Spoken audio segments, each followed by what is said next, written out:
মহড়ায় দেখা যায় খেলা চলাকালে স্টেডিয়াম গ্যালারিতে জঙ্গি হামলার পর পুরো স্টেডিয়ামের ভেতর এবং বাইরের প্রাঙ্গণও ঘিরে ফেলে সেনা সদস্যরা।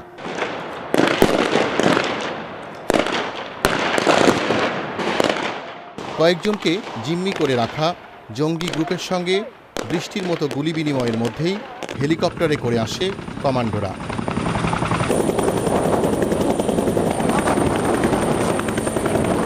কমান্ডোদের গুলিতে নিহত হয় সব জঙ্গি।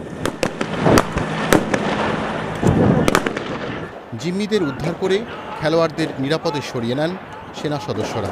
মহড়া দেখেছেন সেনাবাহিনীর 46 স্বতন্ত্র পদাতিক ব্রিগেডের commander brigadier general Mohammad Mujibur Rahman. Law enforcing agencies are capable, এই ধরনের কোনো থ্রেট আর এখন নাই এবং নিরাপত্তা পরিস্থিতি অত্যন্ত ভালো। যে কোনো ধরনের পরিস্থিতি হ্যান্ডেল করার জন্য আমরা প্রস্তুত। আমাদের কমিউনিকেশন, লিয়াজন এবং সব কিছুই থাকবে।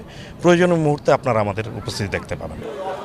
কর্মকর্তারা জানিয়েছেন, যুব বিশ্বকাপের সময় কোনো অবাঞ্ছিত ঘটনা ঘটলে পুলিশ র্যাবের সঙ্গে স্ট্রাইকিং ফোর্স হিসেবে জরুরি পরিস্থিতি মোকাবিলা করবে 46 পদাতিক ব্রিগেড।